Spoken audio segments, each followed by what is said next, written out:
রাত ৮:৫৫। রাশিয়ার সবচেয়ে বড় সমুদ্র বন্দরের মধ্যে একটি বিগ পোর্ট সেন্ট পিটার্সবার্গ। আকাশে কালো মেঘেদের স্পষ্ট উপস্থিতি, ক্ষণে ক্ষণে গুড় শব্দ তুলছে তারা। ব্যস্ত সমুদ্র বন্দর ও দূরে দাঁড় করিয়ে রাখা বিশালাকার কার্গো জাহাজটি কেমন বিকট শব্দে হর্ন বাজাচ্ছে। সে শব্দে কেঁপে উঠছে বন্দরের আবহ। চারদিকে অগণিত সারি সারি কন্টেইনার। বাতাসে স্পষ্ট ভাসছে ডিজেলের কড়া গন্ধ। স্যুট বুট পরিহিত কয়েক জোড়া পা অনবরত পায়চারি চালাচ্ছে। হাত দুটো ক্ষিপ্রতায় মুষ্টিবদ্ধ হয়েছে কারো। গৌরবর্ণ মুখখানায় সে কি রাগ তাদের। কেউ কেউ পায়ের গতি বহাল রেখে দাঁতে দাঁত চেপে আওড়াচ্ছেন। What the fuck is going on here? Deal sign করার কথা ছিল ঠিক ৮:৩০, but now it's already 9 PM। সে কোন জায়গার রাজা মহারাজা শুনি, যার কাছে আমাদের মতো ডিলারদের দেওয়ার সময়ের মূল্য নেই? তিতে বিরক্ত স্যালমন। ফর্সা মুখখানা রাগে তোড়ে লাল হয়ে উঠেছে কেমন। কয়েক কদম দূরত্বে সমুদ্রের অভিমুখে ঠায় দাঁড়িয়ে আছেন হ্যারি। পাশে দুটো কালো সুটকেস। মধ্যবয়স্ক হলেও মুখাবয়বে তেমন একটা বয়সের ছাপ নেই তার। সে কেমন ক্ষুদ্র চোখে তাকিয়ে আছে সমুদ্রের পানে। হাত দুখানা বেশ দাম্ভিকতার সাথে গুজে রেখেছে প্যান্টের পকেটে। স্যালম্যানের বলা প্রতিটি কথা বেশ মনোযোগ দিয়ে শুনছে তার মিটমিটিয়ে হাসছে সে। সময় পেরোলো মিনিট খানেক। একজোড়া বুট পরিহিত পায়ের মালিক এসে আলগোছে দাঁড়ালো হ্যারির পাশাপাশি। দৃষ্টি তার সমুদ্রের জলে নিবদ্ধ। ঠোঁটের ফাঁকে গুজে রাখা স্মোকিং পাইপ। মৃদু গুড়গুড় শব্দ তুলে তামাক টানছেন তিনি। সময় নিয়ে বেশ কয়েকটা টান বসে পাইপের ডগাটা আলগোছে। ঠোঁট থেকে নামালেন ভদ্রলোক। ঠোঁট দুটোর আকার গোল করে মুখ ভর্তি ধোঁয়া ছাড়তে ছাড়তে বলে ওঠেন, স্যালমন, একটু বেশি উঠছে না? ঠোঁটের কোণ অদ্ভুতভাবে বেঁকে গেল হ্যারির। দৃষ্টিতে আবির্ভাব ঘটল তাচ্ছিল্যতার। যুবক খানিকক্ষণ স্থবির থেকে আচমকা ভরাট কণ্ঠে বলিয়া উড়ালো, লাইনে নতুন তো, এখনো চেনেনি তার বাপকে, তাই অত লাফালাফি। স্মিত হেসে মাথা দোলালেন পাশে থাকা ভদ্রলোক। স্মোকিং পাইপখানা ফের ঠোঁটের ফাঁকে গুজে নিয়ে শব্দ তুললেন গুড়গুড়। এরই মধ্যে দুজনে শুনতে পেলেন স্যালমনের তিরিক্ষি মেজাজে বলা বাক্য, ডিল ইজ ক্যান্সেল। আমি এমন কাণ্ডজ্ঞানহীন হিউম্যানের সাথে কোনো ডিল সাইন করব না। বাজ অব এভরিথিং। মুহূর্তেই কপালে গোটাকতক ভাঁজ টানলেন ভদ্রলোক। শরীর বাঁকিয়ে রয়েছে ফিরলেন পেছনে, বা হাত প্যান্টের পকেটে ঢুকিয়ে ডান হাতে ধরে রাখলেন স্মোকিং পাইপ। স্যালমেন গটগট পায়ে চলে যাচ্ছে পেছন থেকে। ভদ্রলোক তৎক্ষণাৎ গম্ভীর কণ্ঠে বলে উঠলেন, একটা কথা কি জানো স্যালমেন? থামল স্যালমেনের ব্যস্ত পা দুটো। মুখাবয়বে এক আকাশসম বিরক্তি লেপ্টে ঘাড়টা সামান্য বাঁকালেন তিনি। মুখে তুললেন না টু শব্দটিও। ভদ্রলোক এবার নির্বিকার ভঙ্গিতে এগোচ্ছেন। কোষ্ঠে শ্লেষাত্মক ভাব টেনে শুধালেন, পিপিলিকার পাখা গজায় মরিবার তরে। ভ্রু গোটায় স্যালমেন। অবধের ন্যায় পেছনে ঘুরে সন্দিগ্ধ গলায় জিজ্ঞেস করলেন, মানে?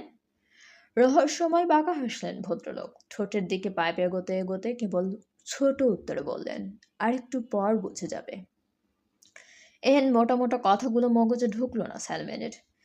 উল্টো ভাঁজ গাঢ় হলো কপালের। যুবক খানিকক্ষণ ফোঁস করতে করতে পা ছোটালো উল্টো পথে। এগোতে এগোতে কঠিন গলায় হুঙ্কার ছুড়ে নিজ গার্ডদের উদ্দেশ্যে বলল, চল সবাই। মনিবের হুকুম পাওয়া মাত্রই ১৬৩২ নম্বর কন্টেইনারের পাশ থেকে একে একে ছুটে এলেন ২৫ জন গার্ড। হাতে মোটা মোটা পিস্তল, বেশভূষাও একই রকম। স্যালমেন খানিকটা এগোতেই তারা কেমন লেজ ধরলেন মনিবের। গুরুগম্ভীর মুখাবয়বে ছুটছেন তারা। ডক নম্বর ১৭-এর মূল গেটের সামনে এসে দাঁড়াতেই পা থামল স্যালমন সহ বাকিদের। বিশাল আকার কেচি গেটটায় ঝুলছে বড় সড় তালা, অথচ কিছুক্ষণ আগেও গেট ছিল সম্পূর্ণ খোলা। স্যালমন কটমট দৃষ্টি ছোটালেন কেচি গেটের বাইরে। তবে সেথায় যে কেউ নেই, এত দারোয়ান সব গেল কোথায় এটুকু সময়ে? স্যালমন তিতি বিরক্তিতে হুঙ্কার ছুড়ল এবার, who the bastard lock the gate, খোল বলছি। এলেন না কেউ। স্যালমন বড্ড অবাক হলেন এ পর্যায়ে। স্পেনের নতুন লিন্ডা গ্যাংয়ের ডিল ওনার সে, যার হাতে এখন $৪৫০ মিলিয়ন ড্রাগস উপস্থিত। অথচ এরা কিনা তাকে সিরিয়াসলি নিচ্ছে না। স্যালমন রাগ নিয়ে তাকালেন পেছনে। তবে পর মুহূর্তেই সকলের ওপর অমন পাত্তাহীনতা দেখে আকাশ থেকে পড়লেন সব নব গ্যাংস্টার। ইস, কি অপমান, কি অপমান! একজন নব গ্যাংস্টারকে কিনা কেউই দামই দিচ্ছে না এখানে। এ জ্বালা কি আর প্রাণে সয়? স্যালমন নাকের পাটা ফোলালেন বেশ। দু হাত কোমরে ঠেকিয়ে কটমোটাতেই পেছন থেকে ভেসে এলো দারোয়ানের খ্যাক খ্যাক কণ্ঠ। What's the problem? অমন ষাঁড়ের মতো চেঁচাচ্ছিলেন কেন? তক্ষুনি বিস্ফোরিত দৃষ্টিতে ঘাড় বাঁকিয়ে তাকালেন স্যালমন। চোখে মুখে একরাশ আগুন লেপ্টে দাঁত কিরমিরে ফের হুঙ্কার ছুড়লেন। How dare you call me a ষাঁড় বাস্টার্ড? এক্ষুনি গেট খোল, তারপর দেখাচ্ছি ষাঁড় কাকে বলিস। মুখ কুচকালেন দারোয়ান। ভীষণ অনীহায় অন্যত্র মুখ ঘুরিয়ে শুধালেন, এই গেট এম না আসা অবধি খোলা হবে না। কজ এখানে যারা আসে তারা নিজ ইচ্ছায় এলেও এখান থেকে যেতে হয় এর ইচ্ছায়। চুপচাপ দাঁড়িয়ে থাকুন। হতভম্ব স্যালমন। এতটা অপমান কসমিন কালেও হননি গ্যাংস্টার মহাশয়। অথচ আজ দেখো কেউ তাকে সিরিয়াসলি নিচ্ছে না। স্যালমনের রাগের পারদ আকাশ ছুঁয়ে পর্যায়ে। যুবক আচমকা কোমরের পিঠ থেকে রিভলভার বের করে এনে তার নল তাক করলো দারোয়ানের মাথা বরাবর। দাঁত খিচে ভয়ানক হুঙ্কারে জিজ্ঞেস করলো, who the hell is this um? কথাটা শেষ হবার পর মুহূর্তে পেছন থেকে ধেয়ে এলো হ্যারির গমগমে কণ্ঠ, তোর বাপ। তক্ষুনি ঘাড় বাঁকাই স্যালমন। কপালে গোটা কতক ভাঁজ স্পষ্ট, তার দৃষ্টি হয়েছে সরু। সে কেমন সন্দিহান গলায় ফের আওড়ালো, হোয়াট ডু ইউ মিন? মুচকি হাসলো হ্যারি। চিকন ভ্রুদয় খানিকটা উঁচিয়ে স্যালমনের পেছনে ইশারা করে আচমকা বলল, লুক বিহাইন্ড ইউর সেলফ। হতবাক স্যালমন রয়েসে ঘাড় বাঁকিয়ে ফের তাকালেন সম্মুখে। হাতে তার এখনো রিভলভার তুলে রাখা। সরু চোখে দেখছে সে অত্যন্ত শৃঙ্খলায় বন্দরের মুখ্য গেট দিয়ে সারিবদ্ধভাবে ঢুকছে এক বহর মার্সিডিজ বেঞ্জ। তার নীরবে অনুসরণ করছে সম্মুখের রোলস রয়েস গাড়িটিকে। প্রতিটি গাড়ির তো গতি তুলনামূলকভাবে বড্ড কম। সম্মুখের স্পেশাল এডিশনের রোলস রয়েস ডক নম্বর 17-এর দিকে অগ্রসর হতে দারোয়ান কেমন অস্থির হলেন। তৎক্ষণাৎ পকেট হাতে চাবি বের করে খুলে দিলেন তালা। অতঃপর এক বিশাল ধাক্কায় কেসি গেটটা খুলতেই হক চকিয়ে ওঠে স্যালমন। তড়িঘড়ি করে বন্দুক নামিয়ে সরে গেল পথ থেকে। এদিকে দারোয়ান সহ বাকিরা ঘাড় নুইয়ে নিয়েছে ততক্ষণে। তবে স্যালমন এখনো ভ্রু উঁচিয়ে তাকিয়ে আছে সম্মুখে। তার গাডরাও ভারী অবাধ্য। প্রত্যেকে কেমন হা হা করে তাকিয়ে আছে গাড়িবহরের দিকে। রোলস রয়েস গাড়িটি ধীরে সুস্থে ঢুকলো ডক নম্বর 17-তে। খানিকটা সামনে গিয়ে থামলো গাড়ির ইঞ্জিন। পিছু পিছু সবগুলো গাড়ি কেমন দাঁড়িয়ে পড়ল পরক্ষণে। মার্সিডিজ বেঞ্চ গাড়িগুলোর দরজা খুলে একে একে বেরিয়ে এলো সশস্ত্র গার্ডস। প্রত্যেকে ঘেরাও করেও দাঁড়ালেন সমুদ্র বন্দর। এদিকে একসাথে এত এত গার্ডের উপস্থিতি দেখে চিন্তায় পড়ল স্যালমন। মস্তিষ্কে হুটহাট বেজে উঠল, কে এই এম? স্যালমন নিজ ভাবনায় মিন্নিমগ্ন। অদূরে চেয়ে আছেন এক দৃষ্টিতে। রোলস রয়েসের ব্যাকসিটের দরজাটা খট করে খুলে গেল কেমন। সেকেন্ড খানেক পরপরই সেখান থেকে বেরিয়ে এলেন সাদা কোট প্যান্ট পরিহিত এক যুবক। সে যে অ্যাডউইন কেমন গম্ভীর মুখে ঘুরে গেলেন অপাশের দরজার দিকে। হাত বাড়িয়ে আলগোছে দরজাটা খুলে দিয়ে দূরে সরে দাঁড়ালেন যুবক। মাথাটা নুইয়ে নিলেন সঙ্গে সঙ্গে। সময় নিয়ে গাড়ি থেকে বেরিয়ে আসেন মনস্টার। সেই চিরচেনা গেটআপে সালমানের দৃষ্টি প্রশস্ত হলো এবার। নাক মুখ কুচকে ভাবল, এমন উদ্ভট গেটআপে ডিল সাইন করতে কে আসে? মনের কোণে উত্থাপিত হওয়া এহেন দুঃসাহসী কথাটুকু ভাগ্যিস জিভ ঘষে বেরোয়নি যুবকের। সে কেমন কপাল গুটিয়ে এগিয়ে গেল কাউন্টার টেবিলের দিকে। বিশাল এক ভাবসাব নিয়ে মনস্টারকে পাশ কাটিয়ে চলে গেল আগে আগে। বাকিরা হতভম্ব তার অমন কাণ্ডে। হ্যারি তৎক্ষণাৎ অলক্ষ্যে ঠোঁট কামড়ে বিড়বিড়ালো, শেষ। স্যালমন নব গ্যাংস্টার। কয়েকদিন আগে অর্ধশত মানুষ মারার রেকর্ড হয়েছে তার। এ নিয়ে অবশ্য যুবকের অহংকারের শেষ নেই। এহেন অহমিকায় বুধ হয়ে মস্তিষ্ক ভ্রষ্টের ন্যায় আগ বাড়িয়ে গিয়ে বসল কাউন্টার টেবিলে। এদিকে তার এরূপ দুঃসাহসে তখনই বন্দুক উঁচালেন মনস্টারের গার্ডস। সঙ্গে সঙ্গে স্যালমনের নির্দেশে তার গার্ডরাও উঠালেন বন্দুক। তবে কাণ্ড দেখো, যেখানে মনস্টার গার্ড এনেছে 200-রও বেশি, সেখানে স্যালমনের গার্ড এসেছে বড় জোর 25-26। মনস্টারের গার্ডরা তক্ষুনি রাইফেলের ট্রিগার চাপল। মুহূর্তেই গুলিবর্ষণ জোরালো শব্দে কেঁপে উঠল চারপাশ। এক নিমেষেই খতম হলো স্যালমনের সবগুলো গার্ডস। তাহলে তাদের এহেন করুণ পরিণতিতে দেখে দাঁত খিঁচল স্যালমন। এক প্রকার হিতাহিত জ্ঞান হারিয়ে তৎক্ষণাৎ বন্দুক উঁচিয়ে তাক করল মনস্টারের দিকে। মুহূর্তেই থমকায় চারপাশ। টুপির ছত্রছায়ায় লুকিয়ে থাকা মাস্ক পরিহিত মানুষটা কেমন ঘাড় বাঁকিয়ে তাকিয়ে আছেন দেখো। সে আদৌ হাসছে কিনা কে জানে, তবে তার শরীরটা খানিক দুলছে। সালমন দাঁতে দাঁত চেপে আওড়ায়, who the fuck you are S M. এবার মাথা উঠায় মনস্টার। এক মুহূর্ত স্থবির থেকে হাত উঁচিয়ে মাথা থেকে টুপিটা খুলতে গেলেই সালমন বন্দুক নাড়িয়ে হুঙ্কার ছুড়ে বলে, ডোন্ট মুভ। যুবকের মাস্কের আড়ালে লুকিয়ে থাকা বাদামি ঠোঁট জোড়া দাঁতের শোনে পিষে গেল খানিক। অদ্ভুত শান্ত ভঙ্গিতে স্থির হয়ে মাথা থেকে টুপিখানা খুলে যেই না হাতে নিল অমনি ট্রিগার চাপতে উদ্যত হলো সালমন। চাবির রিংয়ের আঙ্গুল ঢোকাতেই তার দিকে টুপিটা ফ্রিস বি আকারে ছুড়ে দিল মনস্টার। এক মুহূর্তে থমকায় সালমন। টুপির ঝাপটায় চোখ মুখ দুটো কুচকাতেই মনস্টার সুযোগটুকু কাজে লাগালো। তক্ষুনি ওভারলোভে হাত ঢুকিয়ে কোমর থেকে নিজের রাশিয়ান SF-5 মডেলের বন্দুকটা বের করে এনে ট্রিগার চাপলো সালমনের বুক বরাবর। আর অমনি ঠাস শব্দ তুলে গুলি ছুটল সালমনের বুকে। ঘটনার আকস্মিকতায় হকচকাবার সময় থড়াই পেল সালমন। কেবল ঘাড় বাঁকিয়ে বুকের বাঁ পাশে তাকাতেই খেয়াল করলো হৃৎপিণ্ড ছেদ হয়ে লৌহ গড়াচ্ছে। শরীরটা বড্ড দুর্বল হয়ে যাচ্ছে তার। হাত দুটো সামান্য রিভলভারের ভরটুকু সইতে পারছে না আর। সর্বাঙ্গে ঝিরঝির অনুভূত হচ্ছে সালমনের। বেচারা তৎক্ষণাৎ হাঁটু ভেঙে বসে পড়ল ফ্লোরে, ধুলো পোড়া ফ্লোরে। আচমকা ঠোঁটের ফাঁক গলিয়ে কাশির দমকে বেরুলো তাজা লৌহ। দুর্বল সালমন জ্ঞান হারাচ্ছে ক্রমশ।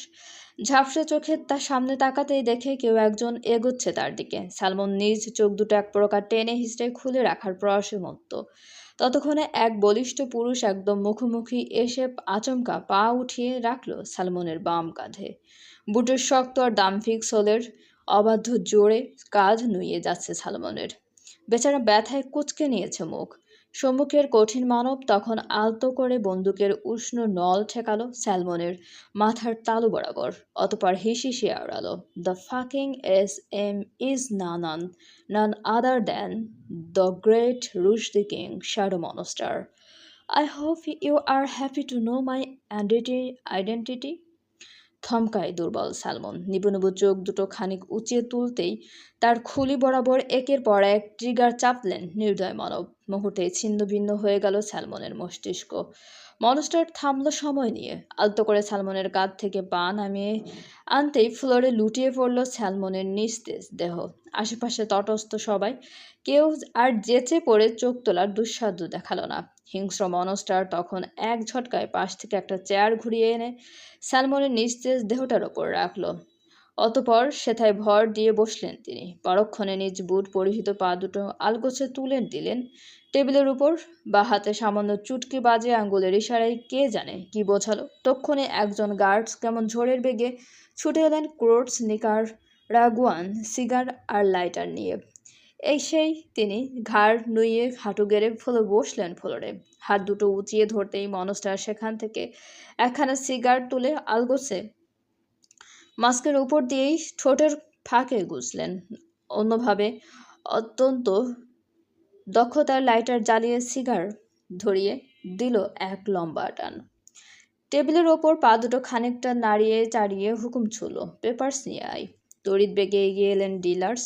দুঃসাধ্য দেখিয়ে আগে বাড়িয়ে বসলেন না চেয়ারে, উল্টো দু হাঁটু গেড়ে মাথা নুয়ে বসলেন মেঝেতে। প্রত্যেকে নিজ নিজ সুটকেস খুলে ডিলিং পেপারস আলগোছে উঁচিয়ে রাখছে টেবিলের ওপর। এদিকে মনস্টার ফুক বসাচ্ছে সিগারে। মেঘলা আকাশ পানে হিংস্র দৃষ্টিযুগল তাক করে চেয়ে আছে অনিমেষ। জ্বলন্ত সিগারেট ধোঁয়াগুলো উঠছে সব। সে ধোঁয়ার আড়ালে আচানক নির্দয় মনস্টারের মানসপটে ভেসে উঠল সপ্তদশীর নির্মল সুশ্রী মুখখানা। তক্ষুনি থমকায় মনস্টার। দৃষ্টি যুগলের হিংস্রতা সরে গিয়ে মুহূর্তেই সেটাই ভর করল একরাশ হতবাকতা। যুবক কেমন হতবাক দৃষ্টি তাকিয়ে আছে আকাশের দিকে। ওই যে মাহের নির্মল সুশ্রী মুখখানা কেমন হাসছে তাকে দেখে। মনস্টার খ্যাত মুগ্ধ স্পষ্ট শুনছে মাহের কোকিলা কণ্ঠের গানটা। মেয়েটাকে সুন্দর খিলখিলিয়ে হাসছে। মুগ্ধ ভারী অবাক হলো। বিচক্ষণ মস্তিষ্কের তাড়নায় তড়িঘড়ি করে দৃষ্টি অন্যত্র সরিয়ে ফের তাকালো আকাশপটে। তবে এবার আকাশ শূন্য, কোথাও মাহি নেই। যুবক বেশ বুঝলো তার আবারও হ্যালুসিনেশন হচ্ছে। নিজের অবস্থা টের পেয়ে সে দাঁত খিঁচল কেমন, ঘাড়টা খানিক এদিক ওদিক নাড়িয়ে মনোযোগ টানলো ডিল ফাইনালে।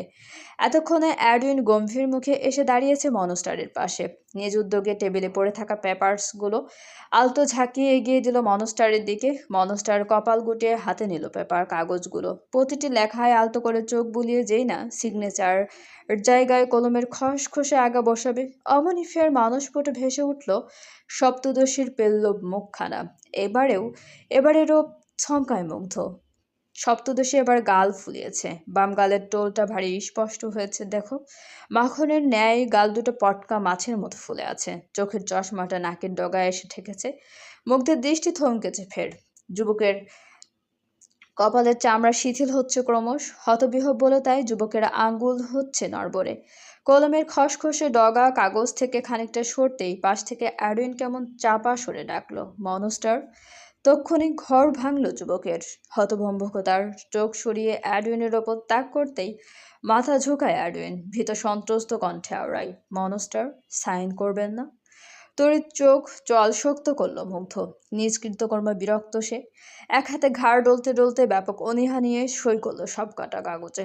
পরক্ষণে তা অ্যাডউইনের মুখের উপর ছুঁড়ে মেরে টেবিলের ওপর থেকে পা দুটো নামিয়ে দাঁড়ালো মনস্টার। কঠিন চলে অ্যাডউইনকে পাশ কাটিয়ে চলে গেল সম্মুখে।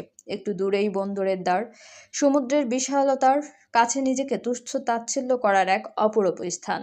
মুগ্ধ গট গট পায়ে এগিয়ে এসে দাঁড়ালো সেথায়। সিগারে একটু একটু টান বসিয়ে এক দৃষ্টিতে তাকিয়ে রইল সমুদ্র এবং আকাশের সংযোগ স্থলে।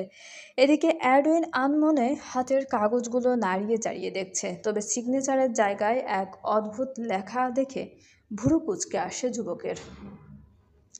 সে তৎক্ষণাৎ ছুটন্ত কদমে এগিয়ে গেল মনস্টারের অভিমুখে। হাঁপাতে হাঁপাতে নিজেদের মধ্যে দুই হাত দূরত্ব রেখে দাঁড়ায় অ্যাডউইন। খানিকটা ঢোক গিলে ভয়ার্ত কণ্ঠে বলে ওঠে, মনস্টার, আপনি সিগনেচারের জায়গায় হয়তো ভুল করে গোটা গোটা অক্ষরে চাশমিশ লিখেছেন।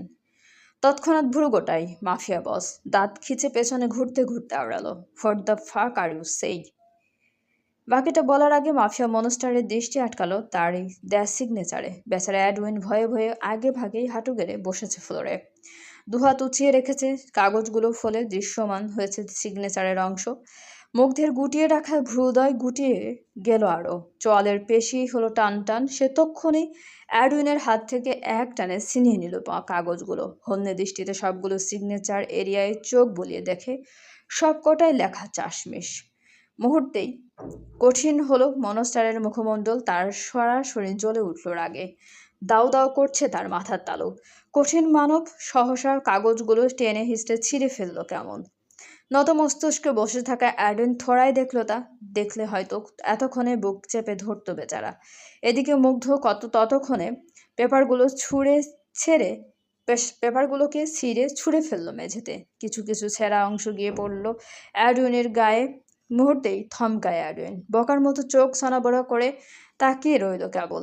মনস্টার এবার ঘুরে তাকায়। আগের ন্যায় সমুদ্রের পানে তাকিয়ে বের থেকে লম্বা লম্বা টান বসালো সিগারে। প্রায় মিনিট খানেক যেতেই আবারও মানসপটে ভেসে উঠল মাহি। এবার আর মুগ্ধতায় ডুবে নেই হিংস্র মনস্টার। উল্টো দাঁত কিরমিরিয়ে আওড়ালো, তোর সমস্যা কি বান্দির মেয়ে?